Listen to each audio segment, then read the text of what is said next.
Hi guys, June 1, 2020 total news analysis చూద్దామండి. ఈ యొక్క టోటల్ న్యూస్ అనాలిసిస్లోని ఇంపార్టెంట్ టాపిక్స్ అన్నింటిని కూడా ఒక లిస్ట్ అవుట్ చేయడం జరిగింది. ఒకసారి చెక్ చేయండి. ఇక ఫస్ట్ ఆర్టికల్ వచ్చేసి it's time for a universal basic income programme in India. అంటే ఇప్పుడు ఇది ఒక సమయం అనమాట. దీనికి సంబంధించి ఏంటి అంటే ఇది మన భారతదేశంలో ఉన్న ప్రజలందరికీ కూడా యూనివర్సల్గా అందరికీ సమానమైనటువంటి ఈ వేతనాలు, బేసిక్ ఇన్కమ్ అనేది అంటే వాళ్ళ యొక్క అవసరాలకు మన భారతదేశంలో నివసించడానికి సరిపోయేంత వాళ్ళ యొక్క దైనందిన జీవితంలో అవసరానికి అయ్యే ఖర్చులంతా కూడా ప్రతి ఒక్కరికి అందే విధంగా అంటే ఇప్పుడు మనం చాలా చోట్ల చూస్తుంటాం. ఇన్ఫార్మల్ సొసైటీలో వాళ్ళకి ఇచ్చే వేతనాలు అనేవి కొన్ని హయ్యర్ సెక్టర్ జాబ్స్లో ఇచ్చే వేతనాలకి చాలా డిఫరెన్స్ ఉంది. అలా కాకుండా అందరికీ యూనివర్సల్గా ఒకే రకమైనటువంటి బేసిక్ ఇన్కమ్ అనేది ఉండాలి అని చెప్పే ఆర్టికల్ అనమాట. ఇది యాక్చువల్గా ఏంటంటే ఆపోజిట్ ఎడిటోరియల్ అనమాట. అంటే ఎడిటోరియల్ రాసిన దానికి స్పందిస్తూ రివర్స్గా ఇంకో రాసిన ఆర్టికల్ లాంటిది అనమాట. సో దీన్ని చూస్తే కనుక COVID-19 crisis creating changes in society and economy exacerbate the new challenges accompanying the fourth industrial revolution. అంటే ఇప్పుడు ఈ COVID-19 అనేది మనకు ఈ సొసైటీలోనూ ఆర్థిక పరంగా చాలా వరకు మార్పులు తీసుకొచ్చిందనమాట. దీంతోపాటు ఏంటంటే ఇంకా చాలా ఛాలెంజెస్ కూడా మన ముందు పెట్టిందనమాట. అంటే ఈ ఫోర్త్ ఇండస్ట్రియల్ రెవల్యూషన్ అనేది మనకు ఇండస్ట్రియల్ రెవల్యూషన్ అనేది రకరకాల విడతలుగా జరిగిందనమాట. ఫస్ట్ ఇండస్ట్రియల్ రెవల్యూషన్ అంటే ఫస్ట్ ఎలా స్టార్ట్ అయిందంటే మెకానికల్గా స్టార్ట్ అయింది. తర్వాత ఏం జరిగింది, ఆ కొంతకాలం మెకానికల్గా అయిన తర్వాత ఈ యొక్క ఏదైతే ఈ యొక్క టెక్నాలజీ రిలేటెడ్గా అలా తయారైంది, టెక్నాలజీ రిలేటెడ్గా వచ్చింది. ఆ టెక్నాలజీ రిలేటెడ్ తర్వాత నెక్స్ట్ అలా ఫేజ్ల వారీగా వచ్చింది. ఇప్పుడు ఫోర్త్ జనరేషన్లో పూర్తిగా డిజిటల్ అండ్ తర్వాత inter connection of products value chain and business model కింద ఇప్పుడు ఫోర్త్ జనరేషన్లో ఉన్నటువంటి ఇండస్ట్రియల్ రెవల్యూషన్ అనమాట. ఒకసారి చూద్దాం. Industry 4.0 indicates the current trend of automation and data exchange in manufacturing technologies. అంటే ఈ యొక్క తయారీ రంగంలో చూసుకొని ఆటోమేషన్ అనమాట, డేటా ఎక్స్చేంజ్ అంటే ఆటోమేషన్ అంటే ఆటోమేటిక్గా తయారయ్యే వస్తువులు అనేది మనకు అన్ని ఆటోమేటిక్గా అయిపోయినాయి ఇప్పుడు. సో దాంతోపాటు డేటా ఎక్స్చేంజ్ కూడా ఒకళ్ళ టెక్నాలజీకి సంబంధించి ఒకళ్ళనొకళ్ళు యొక్క మ్యానుఫ్యాక్చరింగ్ టెక్నాలజీలో డేటా అనేది ఎక్స్చేంజ్ చేసుకోవడం జరుగుతుంది. Characterised by the increased digitalisation and interconnection of products value chain and business models. అంటే ఇప్పుడు దీంతోపాటు ఈ క్యారెక్టరైజేషన్స్ ఎలా ఉందంటే పూర్తిగా డిజిటలైజేషన్ అయిపోయింది అనమాట. మొత్తం డిజిటల్ అనమాట, అంతా కూడా కంప్యూటర్ ఆధారితంగానే ఉంటుంది, కంప్యూటర్ బేస్డే ఉంటుంది అనమాట. తర్వాత ఇంటర్ కనెక్షన్ ఆఫ్ ప్రొడక్ట్స్, ఈ ప్రొడక్ట్స్ సంబంధించినటువంటి ఇంటర్ కనెక్షన్ అనేది ఒకదాని మీద ఒకటి ఆధారపడి ఉంటుంది అనమాట. Value chain and business model అంటే ఇది ఒక వాల్యూ చైన్ కూడా ఆధారపడి ఉంటుంది అనమాట. వాల్యూ చైన్ అంటే ఏంటంటే ఒక వస్తువు అనేది దాని యొక్క ఎండ్ ప్రోడక్ట్ యొక్క వాల్యూ అనేది దాని యొక్క ఇంటర్మీడియటరీ ప్రోడక్ట్ యొక్క వాల్యూ మీద ఆధారపడి ఉంటుంది అనమాట. సో ఇంటర్మీడియటరీ ప్రోడక్ట్ యొక్క వాల్యూ అనేది పెరిగింది అనుకోండి, ఎండ్ ప్రోడక్ట్ అనేది కూడా పెరుగుతుంది అనమాట. సో ఇలాంటి దాని మీద బిజినెస్ మోడల్ మీద ఆధారపడి ఉందన్నమాట. Driven by an amalgamation of emerging technologies like data volumes, computerisational power, IoT, augmented reality, AI, simulation, advanced robotics, sensor-based technologies, cyber physical system, etc. Revolves around disruptive technologies. So ఇవన్నీ కూడా మనం ఉపయోగించే technologies అన్నీ కూడా ఏంటంటే technology based ఆధారితంగా అనమాట. అంటే artificial intelligence కావచ్చు, తర్వాత అడ్వాన్స్డ్ రోబోటిక్స్ కావచ్చు, తర్వాత ఇక టెక్నాలజీ బేస్డ్ కావచ్చు, ఇలా అన్నీ కూడా డిస్రప్టివ్ టెక్నాలజీస్ అనమాట. ఇవన్నీ కూడా మనకు ఇబ్బందిగా అంటే మన యొక్క మ్యాన్ పవర్ని అంటే అంతరాయం కలిగించే విధంగా అంటే మ్యాన్ పవర్తో పని లేకుండా చేసే టెక్నాలజీస్ అన్నీ ఇవి ఉన్నాయన్నమాట. ఎనార్మస్ ప్రొడక్టివిటీ గెయిన్స్, దీనివల్ల ఏంటంటే మనకి ఈ యొక్క అంత్య ఉత్పత్తులు అంటే ఈ యొక్క ప్రొడక్టివిటీ అనేది బాగా వస్తుంది అనమాట. Diminishing need for human capital, less availability of jobs or require extraordinary skill set. అంటే దీనివల్ల ఇలాంటి టెక్నాలజీ రావడం అంటే మానవుల ప్రమేయం లేకుండానే ఆటోమేటిక్గా ఈ ప్రొడక్టివిటీ పనులు జరిగిపోయే విధంగా ఈ టెక్నాలజీ అనేది ఏర్పడింది అనమాట. దీనివల్ల ఏమైందంటే చాలా వరకు జాబులు అనేవి పోయినాయి, అంటే ఉపాధి అనేది కోల్పోయారు. దాంతోపాటు ఇంకా ఏంటంటే ఎక్స్ట్రాడినరీ స్కిల్స్ ఉన్న వాళ్ళకి మాత్రమే ఉద్యోగాలు వచ్చే విధంగా, అవకాశాలు ఉండే విధంగా, లేకపోతే జీవనోపాధి ఏర్పడే విధంగా ఉందన్నమాట. Example Silicon Valley tech gains have a cumulative market capitalisation over ₹4 trillion. They together directly employ just 1.2 million people. అంటే ఇప్పుడు మనకు ఎగ్జాంపుల్గా తీసుకుంటే సిలికాన్ వ్యాలీ అనే ఒక టెక్ గెయింట్ అనే ఒక సంస్థ అనేది దానికి ఓవరాల్గా మన యొక్క ఎవ్రీ ఇయర్ దాని యొక్క ఓవరాల్గా క్యుములేటివ్ క్యాపిటలైజేషన్ ఎంత అంటే ₹4 trillion అనమాట. 4 trillion crores అనే అమౌంట్ అనేది ఉందన్నమాట. కానీ వాళ్ళు ఎంతమంది ఉద్యోగులతో వాళ్ళు పనిచేస్తున్నారు అంటే 1.2 million పీపుల్తో మాత్రమే పనిచేస్తున్నారు అనమాట. Less number of people are emerged, more number of people failing into poverty. అంటే ఇప్పుడు ఎక్కువ మంది పీపుల్ ఏమయ్యారు, ఎంప్లాయ్ అవుతున్నారు అంటే లెస్ నెంబర్ ఆఫ్ పీపుల్ అనేవాళ్ళు ఉద్యోగాలు పొందుతున్నారు, more number of people falling into the poverty అంటే వాళ్ళు అంటే పేదరికంలోకి పడిపోతున్నారు అనమాట. Tool to eradicate poverty universal basic income programme. So ఇప్పుడు ఇలాంటి సమయంలో ఇది మన ఒక పనిముట్టు అనమాట. ఈ యొక్క యూనివర్సల్ బేసిక్ ఇన్కమ్ ప్రోగ్రామ్ అనేది ఒక పనిముట్లాగా సరిపోద్ది అనమాట. అందరికీ ఒకే రకమైనటువంటి వేతనాలు ఇవ్వటం అనేది. Universal basic income A just society needs to guarantee to each individual A minimum income which they can count on and provide some necessary material foundation for a life with access to basic goods and dignity. అంటే ఇప్పుడు దీని ప్రకారం ఏంటంటే ప్రతి ఒక్కరికి వాడికి నిత్యావసరమైనటువంటి వస్తువులు ఆ యొక్క డిగ్నిటీగా అంటే వాల్యూగా ఆ గూడ్స్ అనేటువంటి సరఫరా చేసుకునే విధంగా వాడి యొక్క ఆదాయాన్ని అందించే విధంగా చర్యలు తీసుకోవాలన్నమాట. Requires that every person should have a right to A basic income to cover their needs just by virtue of being citizens. అంటే ప్రతి ఒక్కరికి కూడా వాడి యొక్క అంటే సామాన్యమైనటువంటి అవసరాలు ఏవైతే ఉన్నాయో వాటిని తీర్చుకునే విధంగా ఆ యొక్క ఆదాయం అనేది ఉండాలి. ఎలా ఉండాలో దాన్ని దేని ప్రాతిపదిక చూడాలి, వాడి చదువు వలన లేకపోతే వాడి స్కిల్ వల్ల కూడా చూడకూడదు. ఓన్లీ దేని ద్వారా చూడాలంటే వాడు మన భారత అంటే ఆ దేశం యొక్క పౌరుడైనంత కారణం వల్లనే వాడికి అన్ని సౌకర్యాలు అందించే విధంగా ప్రభుత్వాలు అనేవి చర్యలు తీసుకోవాలన్నమాట. 3 components: universality, అన్కండిషనాలిటీ and agency. Universality అంటే అందరికీ సమానంగా చూడటం, యూనివర్సల్గా అందరూ ఒకళ్ళే. తర్వాత అన్కండిషనాలిటీ అంటే ఒక కండిషన్ అనేది ఉండకూడదు. వీడు స్కిల్డ్ ఎంప్లాయీ, వీడు అన్స్కిల్డ్ ఎంప్లాయీ కాబట్టి వీడికి తక్కువ వస్తుంది, వీడు ఎక్కువ వేజెస్ వస్తున్నాయి, లేకపోతే వీడికి యొక్క అంటే ఎఫిషియెంట్, ఇలాంటివన్నీ చూడకుండా అన్కండిషనల్గా ఓన్లీ కండిషన్ ఏమి ఉండాలి, అందరు సిటిజన్స్ కాబట్టి వీళ్ళకి వస్తున్నారు. తర్వాత ఏజెన్సీ అనేది వీటన్నిటిని సరిగా నిర్వర్తించడానికి చూసే యొక్క ఏజెన్సీ అనేవి 3 కాంపోనెంట్స్ ఉండాలన్నమాట. Deliberated as an effective poverty eradication tool. So ఇప్పుడు దీనివల్ల ఏమవుతుందంటే ఈ యొక్క పేదరికాన్ని నిర్మూలించడానికి చాలా బాగా ఉపయోగపడుతుంది అనమాట, ఒక పనిముట్లాగా పనిచేస్తుంది అనమాట. Supporters of the scheme economic Nobel laureates Peter Diamond and Christopher Pissarides, tech leader Mark Zuckerberg and Elon Musk etcetera. అంటే ఈ యొక్క విధానానికి ఎవరు సపోర్ట్ చేస్తున్నారంటే ఎకనమీలో నోబెల్ బహుమతి సాధించినటువంటి పీటర్ డైమండ్ అనే అతను, తర్వాత నెక్స్ట్ క్రిస్టోఫర్ పిసరైడ్స్ అనే ఒక అతను, తర్వాత మనకు టెక్నికల్ ఏంటనేటువంటి ఫేస్బుక్ అధినేత మార్క్ జోకర్బర్గ్ కావచ్చు, తర్వాత ఈ యొక్క మనం ఆల్రెడీ స్పేస్ ఎక్స్ అనే దాని గురించి చదవబోతున్నాం, ఆ స్పేస్ ఎక్స్ యొక్క కంపెనీ యొక్క అధినేత అయినటువంటి ఎలన్ మాస్క్ అనే అతను ఇలాంటి విధానాన్ని వీళ్ళు సపోర్ట్ చేస్తున్నారు అనమాట. Provision of an unconditional fixed amount to every citizens in a country. So ప్రతి భారతదేశంలో కాదు ఏ దేశంలో సరే ఒక పౌరుడు అనేవాడు ఉన్నాడంటే వాళ్ళందరికీ అన్కండిషనల్గా ఒక ఎంత అమౌంట్ అనేది ఇవ్వాలనే దాన్ని ఫిక్స్ చేసుకోవాలన్నమాట. Kenya, Brazil, Finland and Switzerland have started controlled UBA pilot programme. అంటే ఇప్పుడు already Kenya, Brazil, Finland, Switzerland అన్నీ ఆల్రెడీ కూడా ఈ యొక్క యూనివర్సల్ బేసిక్ ఏదైతే ఇన్కమ్ ఏదైతే ఉందో దాన్ని అందరికీ ప్రొవైడ్ చేసే విధంగా ఆ 4 దేశాలు అనేవి చర్యలు తీసుకున్నాయి అనమాట. అంటే ఒక పైలట్ ప్రోగ్రామ్లో తీసుకున్నారు. Provision of cash transfer to rich trumps the idea of equity and state welfare for the poor and increases some fiscal cost. అంటే దీనికి అందరికీ క్యాష్ ట్రాన్స్ఫర్ చేయడం వల్ల అందరినీ ఒక అంటే సరిపోయే అంటే సముచిత స్థానంలో పెట్టినమాట, అంటే రిచ్గా పెట్టినట్టు ఉంటుంది అనమాట. దీనివల్ల ఏమవుతుందంటే ఈ యొక్క పూర్ అనేవాళ్ళు లేకుండా వాళ్ళ యొక్క పూర్కి వెల్ఫేర్ చేసినట్టు, వాళ్ళ యొక్క బాగు కోసం చూసినట్టు, తర్వాత దానివల్ల ఫిజికల్ కాస్ట్ అనేది కూడా పెరిగిపోద్ది అనమాట. దీనికి ఆ యొక్క రాష్ట్రాల యొక్క ఏది ఖర్చు ఏది కూడా పెరిగిపోద్ది అనమాట రోజు రోజుకి. The 2016-17 economic survey and IMF had proposed quasi-basic income schemes. అంటే 2016-17 సంబంధించి ఈ యొక్క ఎకనామిక్ సర్వే కావచ్చు, లేకపోతే ఐఎంఎఫ్ అనేవి ఈ యొక్క క్వాజీ బేసిక్ ఇన్కమ్ స్కీమ్స్ అనే వాటిని కొన్ని క్వాజీ ఏంటంటే ఏదైనా అంత అర్ధసమాఖ్య అంటాం, అర్థం అనమాట, సగమే ఉంటుంది అనమాట. క్వాజీ బేసిక్ ఇన్కమ్ స్కీమ్స్ అనే వాటిని కొన్నింటిని ప్రవేశపెట్టింది అనమాట.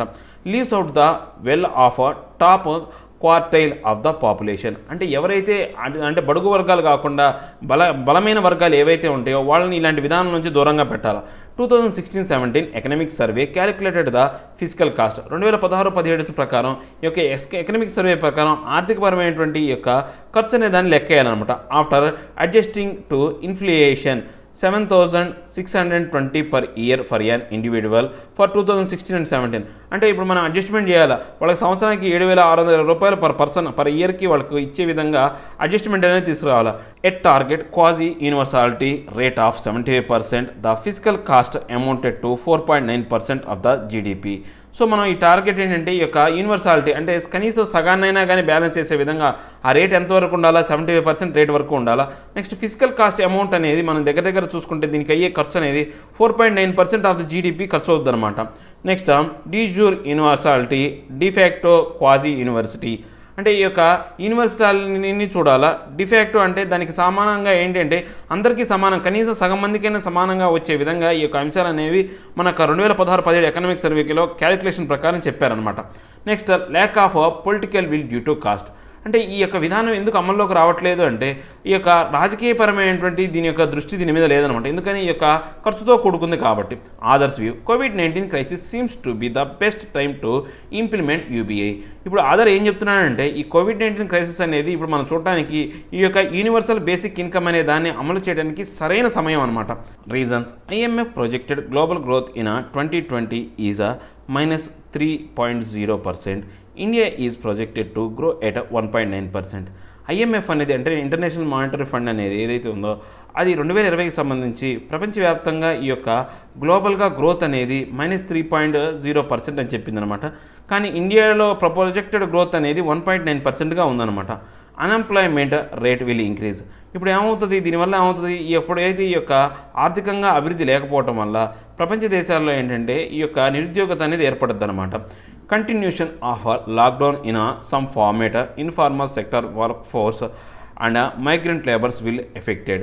అంటే ఎక్కువ కాలం ఈ యొక్క లాక్డౌన్ నిర్బంధాన్ని అనేది గురి చేయడం వల్ల ఈ యొక్క ఇన్ఫార్మల్ రంగాలైనటువంటి వర్క్ ఫోర్స్ ఎవరైతే ఉన్నారో మైగ్రెంట్ కానీ లేబర్ కానీ వాళ్ళు చాలా అంటే ఇబ్బంది పడే అవకాశం ఉందన్నమాట. For ensuring sustenance of vulnerable work force and migrant labours in this pandemic introduce unconditional regular pay checks at maximum universality through UBI. అంటే దీని ప్రకారం ఏంటంటే ఈ యొక్క హానికరమైన పరిస్థితుల్లో ఉన్నటువంటి ఈ మైగ్రెంట్ లేబర్స్ కావచ్చు, వర్క్ ఫోర్స్ కావచ్చు, ఈ పెండమిక్ కారణంగా ఇబ్బంది పడుతున్న వాళ్ళు ఏవైతే వాళ్ళకు అన్కండిషనల్గా రెగ్యులర్ పే అనేది ఆ పే చెక్స్ అనేవి అంటే అందరికీ సమానంగా అంటే మ్యాక్సిమం యూనివర్సాలిటీ త్రూ యూబీఐ అంటే యూనివర్సల్ బేసిక్ ఇన్కమ్ కింద వాళ్ళకి అందించే విధంగా ప్రభుత్వాలు అనేవి చర్యలు తీసుకోవాలన్నమాట. ఇక నెక్స్ట్ చూసుకుంటే స్పేస్ ఎక్స్ ఆల్రెడీ మనం చెప్పుకున్నాము. స్పేస్ ఎక్స్ అనే దాని గురించి ఇప్పుడే ఈ ఆర్టికల్లో చెప్పాము. SpaceX spacecraft successfully docks with ISS. అంటే ఇప్పుడు ఈ యొక్క స్పేస్ ఎక్స్ అనే యొక్క దానికి సంబంధించిన ఇక్కడ ఏదైతే ఈ యొక్క అంతరిక్ష నౌక అనేది IASతో అనుసంధానం అయిందనమాట. SpaceX designs, manufactures and launches the world's most advanced rocket and spacecraft founded in 2002 by Elon Musk. ఈ ఎలన్ మాస్క్ తయారు చేసినటువంటి అంటే ఆ కంపెనీ అనేది ఈ యొక్క స్పేస్ ఎక్స్ అనేది ఒక కంపెనీ అనమాట. అంటే ఇది స్పేస్ క్రాఫ్ట్ని అంటే అంతరిక్షంలోకి రాకెట్లని తర్వాత అడ్వాన్స్ రాకెట్లను పంపించడానికి ఏర్పాటు చేసినటువంటి ప్రైవేట్ రంగ సంస్థ అనమాట. ఇది ఎప్పుడు స్థాపించారంటే 2002లో ఎలన్ మాస్క్ అనే అతను స్థాపించాడు దీన్ని. Aim to revolutionise space transportation with the ultimate goal of making life multiplanetary. అంటే దీని యొక్క ముఖ్య ఉద్దేశం ఏంటి అంటే ఈ యొక్క స్పేస్ ట్రాన్స్పోర్టేషన్ అనేది బాగా పెంచాలి. అంటే ఈ యొక్క అంతరిక్షంలో ఈ యొక్క రవాణా అనేది బాగా పెరిగిపోవాలి. ఇప్పుడు దేశాల మధ్య రవాణా ఎలా జరుగుతుందో ఈ అంతరిక్షంలో కూడా బాగా రవాణా జరగాలనేది దీని యొక్క దాంతోపాటు ఏంటి అంటే దీని యొక్క గోల్ ఏంటి అంటే గోల్ ఆఫ్ మేకింగ్ లైఫ్ మల్టీప్లానెటరీ. ఈ యొక్క జీవితం అనేది ఎప్పుడు కూడా అంటే నిన్న గడిచిపోయిన జీవితం ఈ రోజు కన్నా అంటే ఈరోజు జీవితం నిన్నటి జీవితం కన్నా మెరుగ్గా ఉంటుంది, నిన్నటి రోజు కన్నా ఈ రోజు మెరుగ్గా ఉంటుంది అనే ఉద్దేశంతో దీని యొక్క గోల్తో ఉంటుంది అనమాట. సో మల్టీప్లానెటరీ అంటే ఇప్పుడున్న సమాజం కన్నా రాబోయే ఈ మల్టీప్లానెటరీ యొక్క అంటే అంతరిక్షంలో ఈ యొక్క ప్లానెట్ గ్రహాల మధ్య యొక్క అనుసంధానం జరిగి ఇంకా బెటర్గా ఉంటుంది అనే ఉద్దేశంతో ఈ యొక్క కంపెనీ యొక్క గోల్ అనమాట. హిస్టారికల్ మైల్ స్టోన్స్ అంటే ఇక హిస్టారిక్ మైల్ స్టోన్స్ కనుక చూసుకుంటే it is the only private company ever to return A space craft from లో ఎర్త్ ఆర్బిట్ అచీవ్డ్ ఇన్ 2010. ఈ ప్రపంచంలోనే ఇది ఏకైక ప్రైవేట్ కంపెనీ అనమాట. అంటే ఏదైనా ఒక స్పేస్ క్రాఫ్ట్ అనేది అంతరిక్షంలో పోయిన తర్వాత అది తిరిగి కిందకి రావడం అనేది జరగదనమాట. అది అంతరిక్షంలోనే విడిపోయి ఎక్కడ పడిపోతుంది అనమాట, అంతరిక్షంలో తిరుగుతూ ఉంటుంది. అలాంటి దాన్ని తిరిగి 2010లో వీళ్ళు ఏం చేశారంటే స్పేస్లో పంపించిన దాన్ని లో ఎర్త్ ఆర్బిట్లో పంపించిన దాన్ని తిరిగి మళ్ళీ భూమి మీద తెప్పించే విధంగా వీళ్ళు అంటే దీని ప్రయోగాన్ని సక్సెస్ఫుల్గా కంప్లీట్ చేశారనమాట. 2012 it's a dragon space craft attached to the international space station exchanged cargo payloads and returned safely to Earth. తర్వాత ఈ యొక్క డ్రాగన్ స్పేస్ క్రాఫ్ట్ అనే ఈ స్పేస్ క్రాఫ్ట్ అనేది ఈ యొక్క ఇంటర్నేషనల్ స్పేస్ స్టేషన్ అనేది, అంటే ఇది అంతరిక్షంలో ఒక స్పేస్ స్టేషన్ అనమాట. ఎవరైనా మన భూమి నుంచి అంతరిక్షానికి వెళ్ళినప్పుడు అక్కడ ఉండి ప్రయోగాలు చేయడానికి కానీ లేకపోతే అక్కడ కొంత సమయం గడపడానికి కానీ అవకాశం ఉండే విధంగా ఈ స్పేస్ స్టేషన్ అనే దాన్ని ఏర్పాటు చేశారు. దానికి అటాచ్ అయ్యి అక్కడ పేలోడ్స్ అనేది దించేసి అది సేఫ్గా ఎర్త్కి రిటర్న్ అయిందనమాట ఈ యొక్క డ్రాగన్ స్పేస్ క్రాఫ్ట్ అనేది. Next news. For the first time in history NASA astronauts have launched from America soil in a commercially built and operated American cruise space craft. అంటే ఈ యొక్క ఫస్ట్ టైం నాసా అనేది ఈ యొక్క అంతరిక్షంలోకి వ్యోమగాములు పంపిస్తుంది అనమాట. అంటే ఈ యొక్క కమర్షియల్గా వెహికల్ అనమాట. అంటే ఇప్పుడు ప్రైవేట్ రంగ సంస్థల నుంచి కమర్షియల్గా ఆర్థిక పరంగా చూసే యొక్క రంగమైనటువంటి ఈ స్పేస్ క్రాఫ్ట్లో ఈ యొక్క మనుషులు పంపించడానికి ఒప్పుకున్నారనమాట. The spacecraft used is SpaceX Dragon spacecrafts. అంటే ఈ యొక్క దీంట్లో ఉపయోగించే యొక్క అంతరిక్ష నౌక ఏదంటే డ్రాగన్ స్పేస్ క్రాఫ్ట్. ఈ స్పేస్ ఎక్స్కి సంబంధించినటువంటి డ్రాగన్ స్పేస్ క్రాఫ్ట్ అనమాట. సిగ్నిఫికెన్స్ ప్రాముఖ్యత marks the dawn of a new age in commercial space travel. ఇప్పుడు ఈ మార్క్స్ అనే అతను ఈ యొక్క కమర్షియల్ స్పేస్ ట్రావెల్కి అతనే ఆద్యుడు అనమాట, అంటే ముఖ్యుడు అనమాట. అంటే అతని నుంచి ఈ యొక్క కమర్షియల్ స్పేస్ ట్రావెల్ అనేది స్టార్ట్ అయిందనమాట. Space X became the first private company to launch people in to the orbit.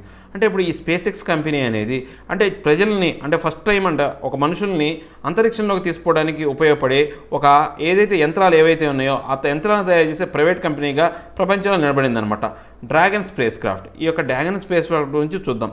Capable of carrying up to 7 passengers to and from earth orbit and beyond. అంటే 7 ప్యాసింజర్స్ని మన యొక్క earth orbit కావచ్చు లేకపోతే earth ఆర్బిట్కి మించి వీళ్ళని travel చేసే అవకాశం అనేది ఈ యొక్క డ్రాగన్ స్పేస్ క్రాఫ్ట్లో ఉందన్నమాట. Only space craft currently flying that is capable of returning significant amount of cargo to earth. అంటే ఇప్పుడు ఈ యొక్క డ్రాగన్ స్పేస్ క్రాఫ్ట్లో మాత్రమే పైకి తీసుకెళ్ళి మళ్ళీ కొంతవరకు పేలోడ్ని తీసుకొని మళ్ళీ భూమి మీదకి సేఫ్గా ల్యాండ్ అయ్యే అవకాశం ఉన్నటువంటి ఏకైక స్పేస్ క్రాఫ్ట్ అనమాట. నెక్స్ట్ ఫాల్కన్ 9 అనేది ఇది కూడా ఇంకో స్పేస్ క్రాఫ్ట్ అనమాట. A reusable 2-stage rocket design and manufactured by SpaceX. అంటే ఈ యొక్క రాకెట్ అనమాట, ఇది రీయూజబుల్ రాకెట్ అనమాట. అంటే 2-stage రాకెట్ ఇది ఒకసారి వెళ్ళిన తర్వాత మళ్ళీ దీన్ని భూమి మీదకి వస్తుంది. దీన్ని ఎవరు తయారు చేశారంటే స్పేస్ ఎక్సే తయారు చేసింది. Aim reliable and safe transport of people and payload into earth orbit and beyond. దీని కూడా యొక్క ముఖ్య ఉద్దేశం ఏంటంటే సేఫ్ ట్రాన్స్పోర్టేషన్ ఆఫ్ పీపుల్ తర్వాత పేలోడ్ని ఎర్త్ ఆర్బిట్లో తీసుకెళ్ళి మళ్ళీ తీసుకురావడం అనమాట. అంటే ఎర్త్ ఆర్బిట్ కావచ్చు దాని అంతకు మించి కావచ్చు. It is the world's first orbital class reusable rocket. అంటే ఇది ప్రపంచంలోనే రీయూజబుల్ రాకెట్లో ఫస్ట్ రకం అనమాట. Advantage reusability allows SpaceX to refly the most expensive parts of the rocket which in turn brings down the cost of space access. అంటే ఇప్పుడు ఈ యొక్క రీయూజబిలిటీ వల్ల ఉపయోగం ఏంటి, ఈ అడ్వాంటేజ్ ఏంటి వీటి వల్ల అంటే ఒకసారి మనం ఈ స్పేస్ క్రాఫ్ట్లోకి వెళ్ళిన తర్వాత ఈ యొక్క చాలా ఖరీదైనటువంటి యొక్క వస్తువులు వెళ్ళిపోయిన తర్వాత అంతరిక్షంలోకి వెళ్ళిపోయిన అనుకోండి ఆ ఖర్చు అంతా వేస్ట్ అవుతుంది. సో అవి మళ్ళీ తిరిగి రీయూజబిలిటీ వల్ల ఏమవుతుందంటే దాని మీద మనం పెట్టే ఖర్చు అనేది తగ్గిపోతుంది అనమాట. ఇక నెక్స్ట్ ఇంటర్నేషనల్ స్పేస్ స్టేషన్ గురించి తెలుసుకుందాం. ISS is a large spacecraft in orbit around Earth, a unique science laboratory and serves as a home to crews of astronauts and cosmonauts. అంటే ఈ యొక్క ISS అనేది లార్జ్ స్పేస్ క్రాఫ్ట్ అనమాట. అది ఒక పెద్ద యంత్రం లాంటిది, అంతరిక్షంలో ఉన్నటువంటి ఒక స్పేస్ క్రాఫ్ట్ లాంటిది అనమాట. సో ఇది ఏంటి భూమి చుట్టూ తిరుగుతూ ఉంటుంది అనమాట. ఇది ఒక యూనిక్ సైన్స్ ల్యాబొరేటరీ అనమాట. అక్కడ ఏదైనా మనం పరిశోధన చేయాలన్నా next home to the crew, అంటే అది ఒక ఇల్లు లాంటిది. ఎవరైతే ఆస్ట్రోనాట్స్ ఎవరైతే ఉంటారో అంటే వ్యోమగాములు, ఆస్ట్రోనాట్స్ అన్నా కాస్మోనాట్స్ అన్నా కానీ వ్యోమగాములే అంటాం, వాళ్ళకి ఒక ఇల్లు లాంటిది అనమాట. ISS is located in the earth orbit Leo and orbits Earth every 90 minutes. అంటే ఈ యొక్క ISS అనేది మన యొక్క తెలుగులో కావచ్చు మన యొక్క భారతీయ సంస్కృతి ప్రకారం మనకు రాసులు ఉన్నాయి కదా, ఆ రాసుల్లో లియో అంటే సింహరాశిలో యొక్క భాగంలో ఇది ఉంటుంది అనమాట. సో ఇది ప్రతి 90 నిమిషాలకు ఒకసారి భూమిని ఒక చుట్టూ ఉంటుంది అనమాట. దీని చుట్టూ భ్రమణం చెందుతూ ఉంటుంది అనమాట. ISS is an international partnership of space agencies of United states, Russia, Europe, Japan and Canada. ఇప్పుడు ISS అనేది ఏంటి అంటే ఇంటర్నేషనల్ పార్ట్నర్షిప్ అనమాట. అంటే కొన్ని దేశాల పార్ట్నర్షిప్తో ఈ యొక్క ISS అనే దాన్ని అంతరిక్షంలో ఏర్పాటు చేశారు. ISS అంటే ఈ యొక్క space agency of United states, Russia, Europe దేశాలు అన్ని దేశాలు, నెక్స్ట్ జపాన్ అండ్ కెనడా, ఈ యొక్క 5 యొక్క కలయిక ద్వారా ఏర్పడినటువంటి ISS అనమాట. ఇక మనం నెక్స్ట్ చూసుకుంటే SHRC directs DCP to file report on manhandling. అంటే ఈ యొక్క స్టేట్ హ్యూమన్ రైట్స్ కమిషన్ అనేది ఈ యొక్క డీసీపీని డైరెక్ట్ చేసిందనమాట. ఏం చెప్పి ఈ యొక్క మ్యాన్ హ్యాండ్లింగ్ సంబంధించి కేసు ఫైల్ చేయమని చెప్పేసి ఈ స్టేట్ హ్యూమన్ రైట్స్ కమిషన్ అనేది చేసింది. సో మనకు దీంట్లో ముఖ్య ఇంపార్టెంట్ మ్యాటర్ ఏంటంటే మనకు స్టేట్ హ్యూమన్ రైట్స్ కమిషన్ గురించి తెలుసుకోవాలి. State human rights commission protection of human rights act PHRA 1993 can inquire into violation of human rights only with respect to subjects mentioned in the state list 2 and the concurrent list 3 of the 7th schedule of the constitution. అంటే ఈ యొక్క protection of human rights act అనే చట్టం కింద 1993లో దీన్ని ఏర్పాటు చేశారనమాట. ఇది మనకు మనకు మొత్తం 3 లిస్టులు ఉంటాయని చెప్పాం. ఏది central list, state list, concurrent list అనమాట. ఈ హ్యూమన్ రైట్స్ సంబంధించిన అంశాలు అనేవి ఈ యొక్క కాంకరెంట్ లిస్ట్ 2లోను, తర్వాత కాంకరెంట్ లిస్ట్ 3లోను, నెక్స్ట్ ఈ యొక్క స్టేట్ లిస్ట్ 2లోను ఉన్నాయన్నమాట.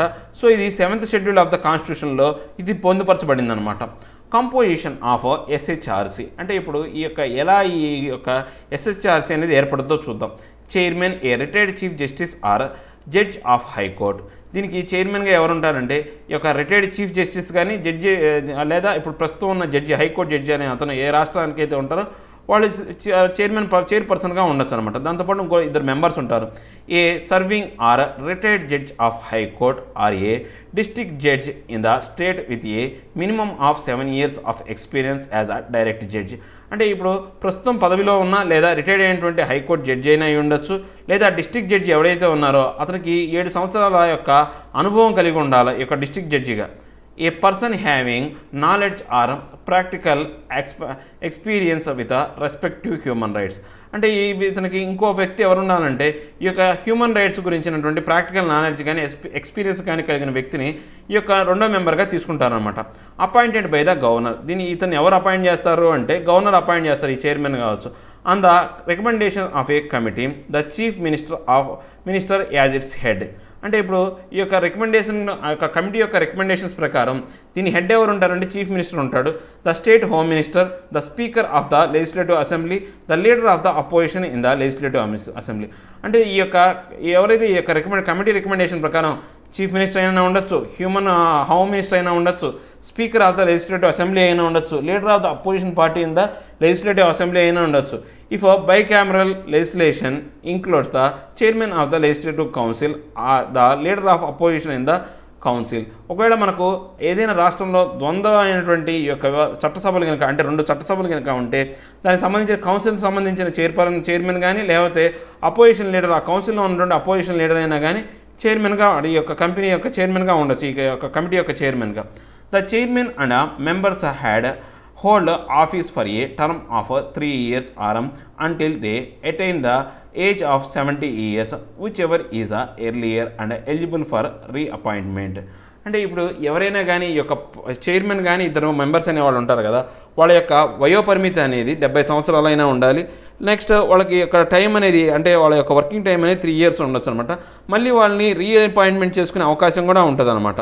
సో 3 ఏళ్ళ సమయం అన్నా నిండిపోయి ఉండాలి, 3 ఏళ్ళ యొక్క కాల పరిమితి నిండాలా, లేదా వాళ్ళకి 70 సంవత్సరాలు వచ్చిన తర్వాత వాళ్ళు రిటైర్డ్ అవ్వాలి, లేదా వాళ్ళకి 72 సంవత్సరాలు రావాలనుకుంటే అతను మళ్ళీ తిరిగి అపాయింట్ చేయొచ్చు అనమాట. Can be removed only by the president. ఇతను ఎవరు రిమూవ్ చేస్తారంటే ప్రెసిడెంట్ మాత్రమే రిమూవ్ చేయగలరు అనమాట. The salaries, allowances and other conditions of the service determined by the state government. అంటే వీళ్ళకి ఇచ్చే జీతాలు కావచ్చు, అలవెన్సెస్ కావచ్చు, ఇంకా కండిషన్స్ ఆ ఉద్యోగానికి సంబంధించినటువంటి యొక్క కండిషన్స్ ఏవైతే ఉన్నాయో అవన్నీ కూడా రాష్ట్ర ప్రభుత్వాలు మాత్రం ఏర్పాటు చేస్తాయి అనమాట. SHRC has all the power of a civil court and it's proceedings have a judicial character. అంటే ఈ యొక్క SHRC అనేది అంటే సివిల్ కోర్టులు ఎలా వ్యవహరిస్తాయో అలాంటి విధానాలే, అలాంటి ప్రొసీడింగ్సే కలిగి ఉంటుంది అనమాట. జ్యుడిషియల్ క్యారెక్టరిస్టిక్స్ కూడా అలాగే ఉంటాయి అనమాట. Recommendatory in nature, not binding on state government or authority. అంటే ఇది ఓన్లీ రికమెండేషన్స్ ఇవ్వడానికి మాత్రమే పనికొచ్చే ఒక ఆర్గనైజేషన్, ఒక కమిటీ అనమాట. దీన్ని ఎవరు అంటే గట్టిగా గవర్నమెంట్ని చేయమని కానీ అథారిటీస్ చేయమని కానీ పట్టుబట్టే యొక్క అధికారం అనేది ఈ యొక్క కమిటీకి లేదనమాట. Functions of the state human rights commission. అంటే ఈ యొక్క ఫంక్షన్స్ అనేవి ఇచ్చాడు. అంటే దీన్ని ఎలా తీసుకుంటారు, ఎవరైనా కానీ పిల్ చేయొచ్చు అనేది ఇచ్చాడు. మీరు ఒకసారి చెక్ చేయండి, చూడండి, అంత పెద్ద ఇంపార్టెంట్ ఏం కాదు. ఓకే, చూడండి. Next, rare scorpion fish found in Gulf of Mannar. ఈ యొక్క గల్ఫ్ ఆఫ్ మన్నార్ అనే రీజియన్లో ఈ యొక్క స్కార్పియన్ ఫిష్ అనేది రేర్ ఫిష్ అనేది దొరికిందనమాట. Researchers at the Central Marine Fisheries Research Institute CMFRI have found a rare fish in Gulf of Mannar. ఈ యొక్క గల్ఫ్ ఆఫ్ మన్నార్లో ఈ యొక్క మనకు ఏదైతే Central Marine Fisheries Research Institute అనేది ఒక రేర్ ఫిష్ని కనుగొందనమాట. CMFRI గురించి తెలుసుకుందాం. Established by GOA government of India in 1947 under the ministry of agriculture and farmer welfare. దీన్ని 1947లో మినిస్ట్రీ అండ్ ఫార్మర్ వెల్ఫేర్ కింద ministry of agriculture and farmer welfare కింద ఈ యొక్క భాగంగా ఈ యొక్క CMFRI దాన్ని ఏర్పాటు చేశారనమాట. Central Marine Fisheries Research institute అనే దాన్ని. Later joined the Indian council of agriculture research ICAR family in 1967. తర్వాత ఈ యొక్క అగ్రికల్చర్ రీసెర్చ్ ఫ్యామిలీలోకి ఇది 1967లో జాయిన్ అయిందనమాట ఈ యొక్క సంస్థ అనేది. Next ఎమర్జీ as a leading tropical marine Fisheries Research institute in the world. So ఇప్పుడు ఇది ఎలా ఉంది అంటే ఇప్పుడు ప్రపంచంలోనే ఈ యొక్క మెరైన్ టైమ్ అంటే ఈ యొక్క ఏదైతే సముద్ర జలాలకు సంబంధించిన ఫిషరీస్ రీసెర్చ్ సెంటర్గా అభివృద్ధి చెందినమాట ప్రపంచంలోని. స్కార్పినోప్సిస్ నెగ్లేటా. ఈ స్కార్పినోప్సిస్ నెగ్లేటా అనే దాన్ని చూస్తే కనుక a type of scorpion fish, one of the most colourful and spectacular reef fish అనమాట. అంటే ఇది రకరకాల రంగులతో ఉన్న కలర్ఫుల్ ఫిష్ అనమాట. Also called as yellow fin scorpion fish. దీన్ని ఏమంటారు, ఎల్లో ఫిన్ స్కార్పియన్ ఫిష్ అని కూడా అంటారనమాట. Belongs to the family Scorpaenidae. ఈ యొక్క స్కార్పియనేడియా ఫ్యామిలీకి చెందినటువంటి ఈ యొక్క చేప అనమాట. ఇది exhibit variegated colour patterns and throw merge well with their surroundings. అంటే ఇప్పుడు రకరకాల కలర్స్ ఉండటం వల్ల ఏమైందంటే రకరకాల కలర్లను ఇది చూపించడం వల్ల సరౌండింగ్స్లో ఇది కలిసిపోద్ది అనమాట. Enables to remain detected by prey and predictors. అంటే దీన్ని ఎవరు గుర్తించడం అనేది అంత సామాన్యం అనేది కాదనమాట. Characteristic features venomous spine that contain neurotoxic venom for defence mechanism fatal to other animals and extremely painful to human. అంటే ఇప్పుడు దీని యొక్క స్పైన్ అనేది అంటే వెన్నుపూస అనేది పూర్తిగా ఏంటంటే విషపూరితమై ఉంటుంది అనమాట. సో ఇది డిఫెన్స్ పర్పస్ కోసం దాని వాడకం ఉంటుంది. ఇది జంతువులు ఏవైతే ఉన్నాయో సముద్ర జలాల్లో ఉన్నటువంటి ఈ జంతువులు ఏవైనా కానీ వాటి నుంచి ఈ చేపకు అనేది ప్రమాదం ఉంటుంది. ఇది ఈ యొక్క మనుషులకు కూడా చాలా ప్రమాదకరమైనటువంటి ఒక విషపూరితమైన చేప అనమాట ఇది. Next distribution Indo west Pacific region. అంటే మన యొక్క ఇండో వెస్ట్ పసిఫిక్ రీజియన్కి సంబంధించిన ప్రాంతంలో ఎక్కువ దొరుకుతాయి అనమాట. Species is solitary and only congregated for mating. అంటే ఈ యొక్క ఎప్పుడు కూడా ఒంటరిగా జరుగుతాయి, ఒక మేటింగ్లో మాత్రమే ఇవి కలిసి ఉంటాయి అనమాట. అంటే మేటింగ్ అంటే ఏంటి, పునరుత్పత్తి కోసం చేసేటప్పుడు మాత్రమే. Habitant open sand and mud bottoms. అంటే ఎప్పుడు కూడా ఎక్కడ ఉంటాయంటే ఈ యొక్క ఇసుక నేలల్లోనూ తర్వాత మట్టి ఎక్కువగా ఉన్న బాటమ్స్లో ఉంటాయి అనమాట. This species is of no interest to fisheries but often taken as bycatch. అంటే ఇప్పుడు వీటిని ఎవరు పట్టడానికి ఇష్టపడరు అనమాట, కానీ ఒక్కొక్కసారి వలలో పడుతూ ఉంటాయి అనమాట. IUCN red list least concern.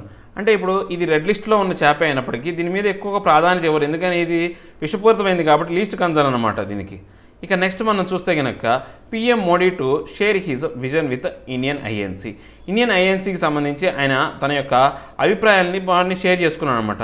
India INC a London based media house that produces incisive content that events on investment, trade and policy matters relating to India's increasingly globalised economic and strategic agenda.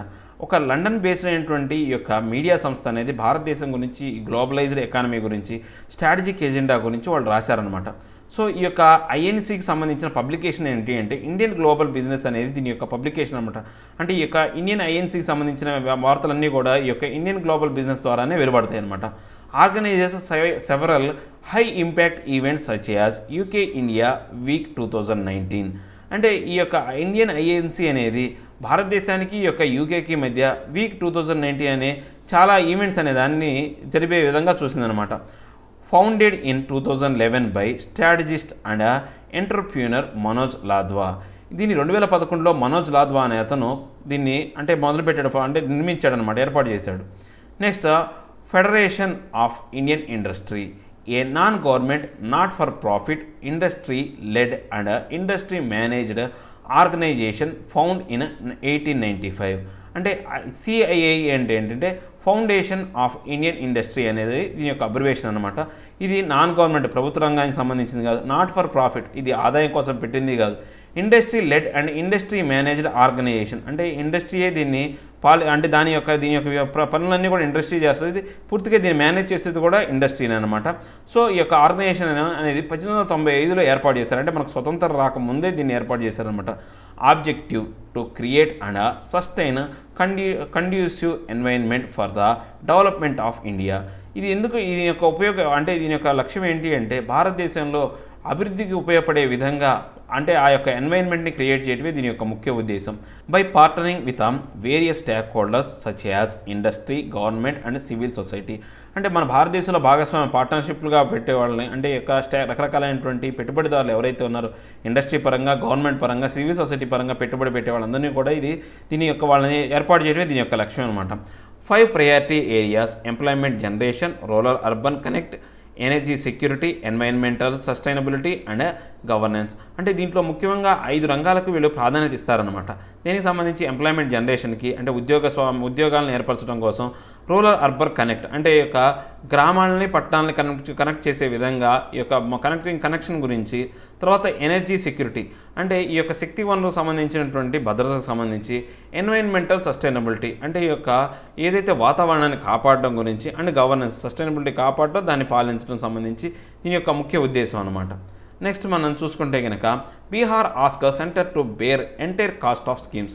అంటే బీహార్ రాష్ట్రం ఏం చెప్పింది అంటే ఆ యొక్క రాష్ట్రానికి ఇచ్చే అంటే ఆదాయం తగ్గిపోవటం వల్ల ఏదైతే సెంట్రల్ స్పాన్సర్డ్ స్కీమ్స్ ఏవైతే ఉన్నాయో ఆ కాస్ట్ అంతా కూడా కేంద్ర ప్రభుత్వమే భరించాలి, రాష్ట్ర ప్రభుత్వాలు పెట్టుకోలేని పరిస్థితిలో ఉన్నాయి, ముఖ్యంగా బీహార్ రాష్ట్రం పెట్టుకోలేదని చెప్పేసి వాళ్ళు చెప్పారనమాట. Central sector schemes and centrally sponsored schemes. మనకు 2 రకాలైన స్కీమ్స్ ఉంటాయి అనమాట. సెంట్రల్ సెక్టార్ స్కీమ్స్ ఉంటాయి, సెంట్రల్లీ స్పాన్సర్డ్ స్కీమ్స్ ఉంటాయి. వీటిన్నిటి మధ్య డిఫరెన్స్ తెలుసుకోవాలా. Main difference is based on the pattern of funding and modality for implementation. దీంట్లో ముఖ్యంగా వీటిలో 2 అంటే మనం ఏదైనా 2 వాటిని చెప్పాలి అంటే ఆ డిఫరెన్స్ చెప్పాలంటే మెయిన్గా 2 డిఫరెన్సెస్ ఉన్నాయన్నమాట. ఒకటి ఆర్థికంగా దానికి యొక్క ఆర్థిక వనరులు అనేవి ఎవరు ఏర్పాటు చేస్తారు, తర్వాత మొడాలిటీ ఫర్ ఇంప్లిమెంటేషన్ దాన్ని ఏ విధంగా అమలు చేస్తారనే దాని గురించి ఈ రెండింటి మధ్యనే భేదాలు ఉన్నాయన్నమాట ఈ రెండింటి స్కీముల్లో. Central sector schemes they are 100% funded by the union government and implemented by the central government machinery. అంటే ఇప్పుడు ఈ యొక్క ఫండ్స్ అనేవి 100% అనేది ఈ యొక్క సెంట్రల్ సెక్టార్ స్కీమ్స్ ఏవైతే ఉన్నాయో ఆ సెక్టార్ స్కీమ్స్లో పూర్తిగా పెట్టుబడులు అనేవి 100% అనేది కేంద్ర ప్రభుత్వం అనేది నిధులు అనేది సమకూరుస్తుంది. తర్వాత ఆ యొక్క దాని యొక్క పనులు కూడా ఎవరు చూస్తారంటే సెంట్రల్ గవర్నమెంట్ మెషినరీ వాళ్ళు మాత్రమే ఆ యొక్క పనులు అనేది పర్యవేక్షిస్తూ ఉంటారు. Mainly formulated on subjects from the union list. ఇదంతా కూడా ఈ యొక్క స్కీమ్స్కి సంబంధించి ఏవైనా కానీ ఇలాంటి స్కీమ్స్ తీసుకురావాలి అనే దాన్ని ఏ లిస్ట్ ప్రకారం చూస్తారంటే యూనియన్ లిస్ట్లో ఉన్న అంశాలు ఏవైతే ఉన్నాయో వాటికి అనుగుణంగానే ఈ స్కీమ్స్ అనేవి తయారు చేస్తారనమాట. Also includes certain programmes which are directly implemented by various central ministries implements in states and union territories. దీంతోపాటు ఇంకా ఏంటి ఒక యూనియన్ లిస్ట్లో ఉన్నాయే కాకుండా ఈ యొక్క మినిస్టర్ల లిస్టులో ఉన్నటువంటి కొన్ని అంశాలు కూడా స్టేట్ ప్రభుత్వాలు తర్వాత కేంద్ర ప్రాంతాలకు సంబంధించి కొన్ని లిస్టులో ఉన్న అంశాలకు కూడా సంబంధించి కూడా వీళ్ళు ఈ స్కీమ్స్ అనేవి తయారు చేస్తారనమాట. Next centrally sponsored schemes. ఇవన్నీ సెంట్రల్లీ స్పాన్సర్డ్ స్కీమ్స్ అంటే కేంద్ర ప్రభుత్వం నిధులు సమకూర్చే స్కీమ్స్ అనమాట. A certain percentage of funding is borne by states and the implementation by the state governments. అంటే ఈ యొక్క స్కీమ్స్ ప్రకారం ఏంటి అంటే కొంత మొత్తం యొక్క ధనం అనే దానికి స్పాన్సర్ అంటే దాన్ని ఎవరు వెచ్చించాలి అంటే స్టేట్ గవర్నమెంట్ల యొక్క మీద భారం పెడతారన్నమాట కొంత ధనాన్ని. దాంతోపాటు ఈ యొక్క రాష్ట్ర ప్రభుత్వాలే వీటిని ఈ యొక్క ఇంప్లిమెంటేషన్ అనేది చూస్తాయన్నమాట. దాన్ని ఎలా అమలు చేయాలనేది కూడా రాష్ట్ర ప్రభుత్వం యొక్క అధికారం కిందకే వస్తుందన్నమాట. The ratio of funds sharing can be in the ratio of 50-50, 70-30, 75-25 or 90-10. అంటే 50-50 పార్ట్నర్షిప్ ఉండొచ్చు. కేంద్ర ప్రభుత్వం 70% కట్టింది అనుకోండి, రాష్ట్ర ప్రభుత్వం 30%, లేదా కేంద్ర ప్రభుత్వం 70% భరిస్తే రాష్ట్ర ప్రభుత్వం 25%, లేదా కేంద్ర ప్రభుత్వం 90% భరిస్తే రాష్ట్ర ప్రభుత్వం 10% అనేది భరిస్తుంది అనమాట. Formulated in subjects from the state list to encourage states to privatise in areas that require more attention. So దీని ప్రకారం ఏంటి యొక్క రాష్ట్ర ప్రభుత్వాలకి ఎక్కువగా ప్రాధాన్యత ఇస్తూ ఈ యొక్క స్టేట్ లిస్ట్లో ఉన్న అంశాలని వాళ్ళు ప్రాధాన్యత ఇస్తూ వీటిని స్కీములు తీసుకొస్తారు. సో రాష్ట్ర ప్రభుత్వాలకి వీటికి ఈ యొక్క బాధ్యతలు అప్పగించి వాటి మీద ఎక్కువగా అటెన్షన్ పెట్టే విధంగా వాళ్ళు చర్యలు తీసుకుంటారన్నమాట.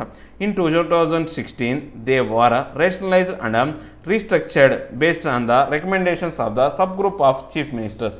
2016లో దీంట్లో మార్పులు తీసుకొచ్చారనమాట. దీంట్లో మార్పులు చేర్పులు చేశారు. ఎవరు చెప్పారు? Subgroup of chief minister యొక్క ఏవైతే సలహాలు ఆధారంగా దీంట్లో మార్పులు తీసుకొచ్చారు. All the centrally sponsored schemes were classified into 3 lists. Core of core optional schemes. అంటే ఇప్పుడు మన యొక్క సెంట్రల్లీ స్పాన్సర్డ్ స్కీమ్స్ అన్నీ కూడా 3 భాగాలుగా చేయొచ్చు, 3 లిస్టులుగా పెట్టచ్చు అనమాట. కోర్ ఆఫ్ ద కోర్ అనేది ఒకటి, తర్వాత కోర్ అనేది ఒకటి, నెక్స్ట్ ఆప్షనల్ స్కీమ్స్ అని ఈ 3గా విడగొట్టవచ్చు అనమాట. Core of core and COC and core schemes have compulsory participation of states, but states have discretionary over optional schemes. అంటే సిఓసి కానీ కోర్ స్కీమ్స్లో కానీ కంపల్సరీగా ఈ యొక్క రాష్ట్ర ప్రభుత్వాల యొక్క జోక్యం అనేది అవసరం అన్నమాట, పార్టిసిపేషన్ అనేది ఉండాలి. ఒకవేళ ఇంకా మనం ఆప్షనల్ స్కీమ్స్లో చూసుకుంటే రాష్ట్ర ప్రభుత్వాలు దాంట్లో కలగజేసుకోకపోవచ్చు అనమాట. దానికి సంబంధించిన క్వశ్చన్ కూడా ఇచ్చాడు. మనం నెక్స్ట్ మన చివరిలో చూద్దాం. నెక్స్ట్ నాలెడ్జ్ ఎడ్జ్ కిందకి చూస్తే కనుక ఈ క్వశ్చన్ 1లో మనం కనుక చూస్తే స్టైరిన్ గ్యాస్ గురించి మనం తెలుసుకోవాలి. Styrene is a flammable liquid primarily used in the production of plastic containers, packaging, synthetic marble and so on. It is stored in factories as a liquid at temperature below 20 degrees centigrade to prevent its evaporation. So ఈ యొక్క ఏదైతే styrene ఉందో ఆ styrene అనేది బాగా అంత తొందరగా Monday స్వభావం కలిగినటువంటి ఒక ద్రవం అనమాట. సో ఇది ఏంటి అంటే దేనికోసం ఉపయోగిస్తారంటే ప్లాస్టిక్ కంటైనర్లు కానీ, ప్యాకింగ్ బ్యాగ్స్ కానీ, తర్వాత సింథటిక్ మార్బల్స్ కానీ వీటిని తయారు చేయడానికి దీన్ని ఎక్కువగా ఉపయోగిస్తారు. దీన్ని ఫ్యాక్టరీలో ఎలా స్టోర్ చేస్తారంటే 20 డిగ్రీల సెంటీగ్రేడ్ వద్ద లిక్విడ్ రూపంలో టెంపరేచర్లో దీన్ని ఆ టెంపరేచర్ 20 డిగ్రీ సెంటీగ్రేడ్ వద్ద లిక్విడ్ రూపంలో దీన్ని స్టోర్ చేస్తారనమాట. అంటే 20 డిగ్రీల కన్నా ఎక్కువగా టెంపరేచర్ ఉందనుకోండి, అది లిక్విడ్గా మారిపోయే అవకాశం ఉంది. It has been the news last month due to an industrial accident in the South Indian coastal city known for the shipbuilding industry submarine museum breach. అంటే ఇప్పుడు లాస్ట్ మనం ఎందుకు ఇది న్యూస్లోకి వచ్చిందంటే లాస్ట్ మంత్ ఏంటంటే ఒక పెద్ద నగరంలో ఈ యొక్క స్టైరిన్ వల్ల ఇబ్బంది పడి ఈ యొక్క గ్యాస్ లీక్ అవడం వల్ల కొంత ప్రమాదం జరిగిందనమాట. అది మనం ఆ నగరాన్ని మనకు తెలిసింది ఏంటంటే సబ్మెరీన్ మ్యూజియం అంటాము, లేకపోతే షిప్ బిల్డింగ్ ఇండస్ట్రీ అంటాము, లేకపోతే బీచెస్ అంటాం అనమాట. అది ఏంటంటే వైజాగ్ సిటీ అనమాట. Name this city that is the also nicknamed the jewel of east coast. దీన్ని అంటే ఒక హారం లాంటిది, ఈస్ట్ కోస్ట్కి ఒక హారం లాంటిది అని చెప్పేసి ఈ యొక్క మన యొక్క ఈ బీచ్ని కూడా అంటే ఈ యొక్క నగరాన్ని కూడా మనం చెప్పుకుంటూ ఉంటాం అనమాట. దీనికి సంబంధించి మనకు ప్రిలిమ్స్ క్వశ్చన్ కూడా ఒకటి ఇచ్చారు 2015 సంబంధించి. చూద్దాం నెక్స్ట్ సేమ్ అదే ఒక స్టైరిన్ గురించి మళ్ళీ పూర్తిగా ఇచ్చాడు అనమాట. మనకు ఫస్ట్ క్వశ్చన్ మనం చూస్తే కనుక మనం ఫస్ట్ దగ్గర నుంచి మనకు ఫస్ట్ క్వశ్చన్ రైజ్ అయింది ఎక్కడి నుంచి వచ్చా. First question, consider the following statements.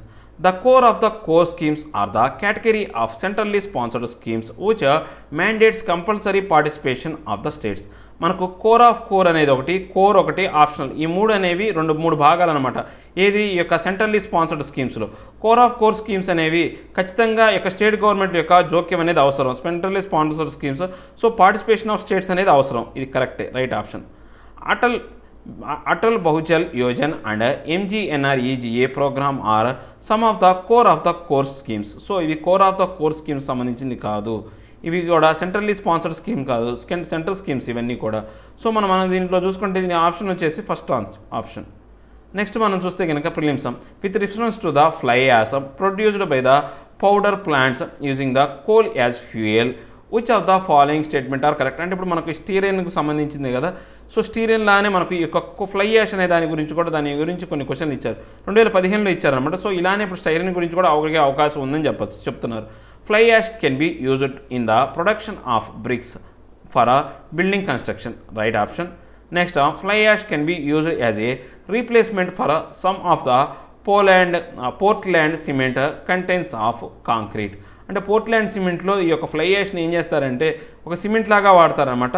ఈ యొక్క కంటెంట్స్ ద కాంక్రీట్ కలిగి ఉన్నటువంటి ఇలాంటి చోట్ల దీన్ని ఫ్లై యాష్ని సిమెంట్గా వాడతారు. ఇది కూడా రైట్ ఆప్షన్.